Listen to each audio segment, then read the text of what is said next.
नमस्कार। एक बार फिर से आप सभी का बहुत बहुत स्वागत है परीक्षा वर्ल्ड के इस यूट्यूब चैनल में। दोस्तों, वर्ल्ड लाइनर्स क्वेश्चन और आंसर की जो जीके जीएस और करंट अफेयर्स की सीरीज हम चला रहे थे, उसका यह लास्ट पार्ट है।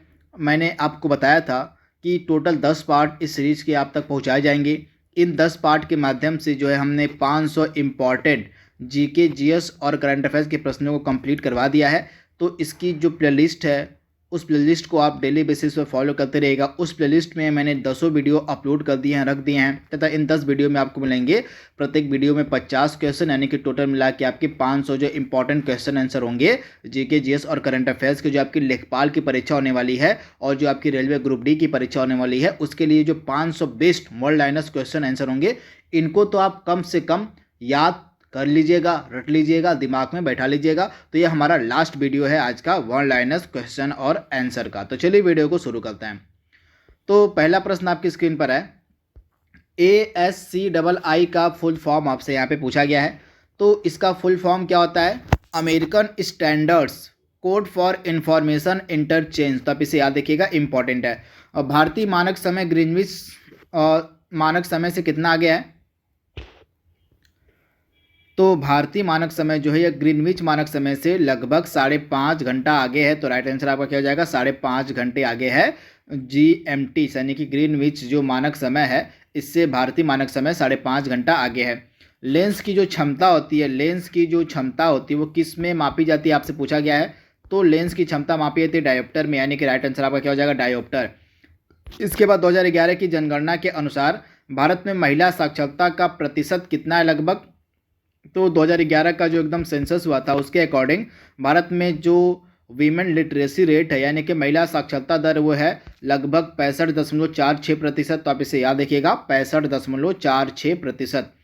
आयोडीन जो है किसके संश्लेषण के लिए आवश्यक होता है? तो थायरॉक्सिन के संश्लेषण के लिए जो आपका आयोडीन होता है, आपका जो आवश्यक होता है। तो आप इसे याद रखिएगा, थायरॉक्सिन के संश्लेषण के लिए आयोडीन की आवश्यकता पड़ती है। तो आप इसे याद रखिएगा। अब यहाँ पे 5 करंट अफेयर्स के प्रश्न आपके सामने मिलेंगे। प्रत्येक जो वीडियो हो मैंने आप तक अभी तक पहुँचाया है, उसमें प्रत्येक वीडियो में मैंने 10 इंपॉर्टेंट करंट अफेयर्स के प्रश्नों को भी सम्मिलित किया हुआ था। तो 5 प्रश्न यहाँ पे आपको मिलेंगे। 5 प्रश्न आपको आगे वाले स्लाइड में मिलेंगे। तो पहला प्रश्न आपका करंट अफेयर्स का आज है, और रसायन विज्ञान के क्षेत्र में नोबेल पुरस्कार 2021 किसे दिया गया है? तो आप ध्यान से याद कर लीजिएगा। 2021 का जो नोबेल पुरस्कार ये 2 लोगों को दिया गया था रसायन विज्ञान के क्षेत्र में। ये क्षेत्र एरिया आपको याद रखना है। तो ये 2 व्यक्ति कौन कौन से थे? तो ये 2 व्यक्ति आपको सामने मिल रहे हैं, देख रहे हैं आप इन्हें सामने। और बेंजामिन लिस्ट ये जर्मनी के व्यक्ति हैं, और डेविड ब्लू मैकमिलन ये कहाँ के? यूनाइटेड किंगडम के। तो इन 2 व्यक्तियों को जो है 2021 का रसायन विज्ञान में नोबेल पुरस्कार दिया गया था।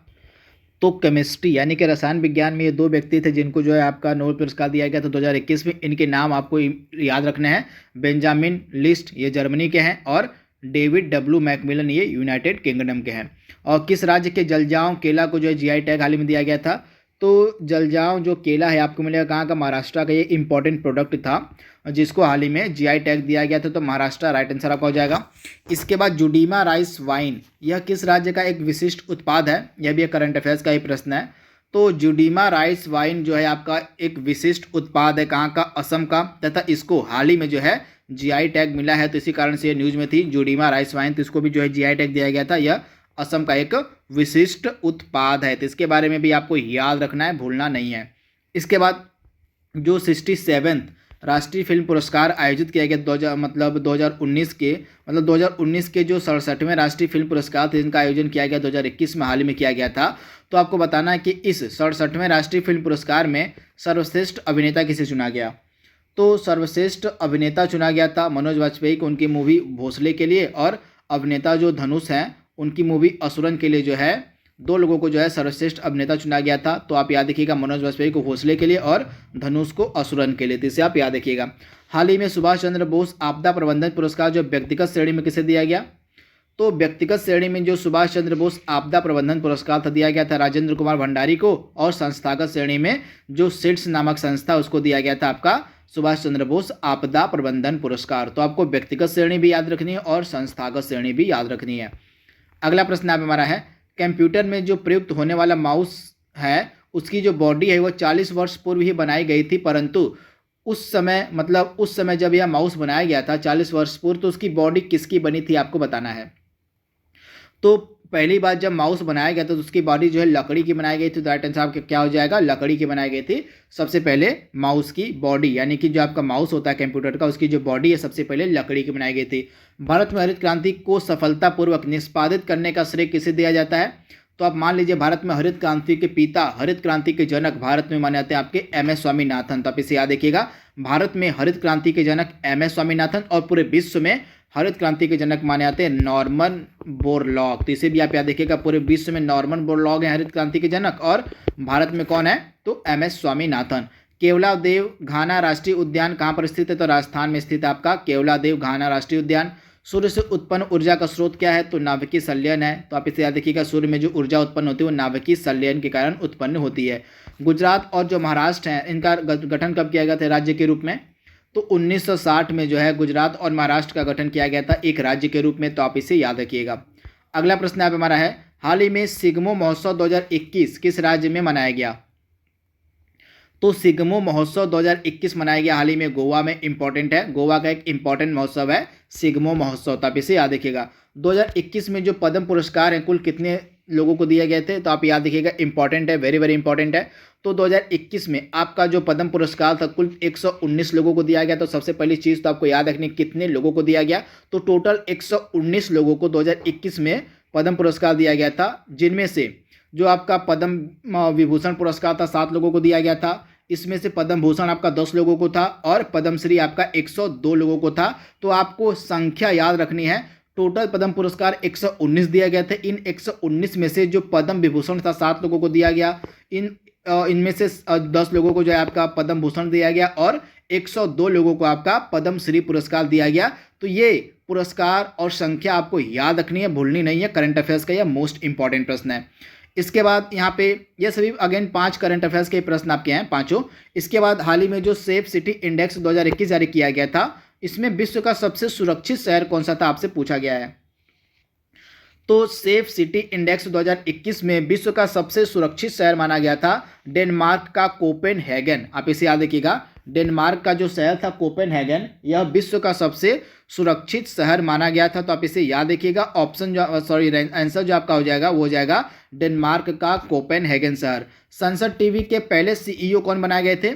तो संसद टीवी के पहले CEO बने थे आपके रवि कपूर। आपको पता होगा जो लोकसभा टीवी थी और जो राज्यसभा टीवी थी उसको मर्ज करके बनाया गया था संसद टीवी, तथा इसी संसद टीवी के पहले CEO आपके बनाए गए रवि कपूर। और यूनाइटेड अरब अमीरात यानी कि संयुक्त अरब अमीरात की जो पहली महिला अंतरिक्ष यात्री बनी है, इनका क्या नाम है? तो इनका नाम है नौरा अल मतूसी। तो ये अगेन 5 इंपॉर्टेंट आपके करंट अफेयर्स के प्रश्न है। टोटल 10 इंपॉर्टेंट करंट अफेयर्स के प्रश्नों को हमने आज डिस्कस कर लिया है।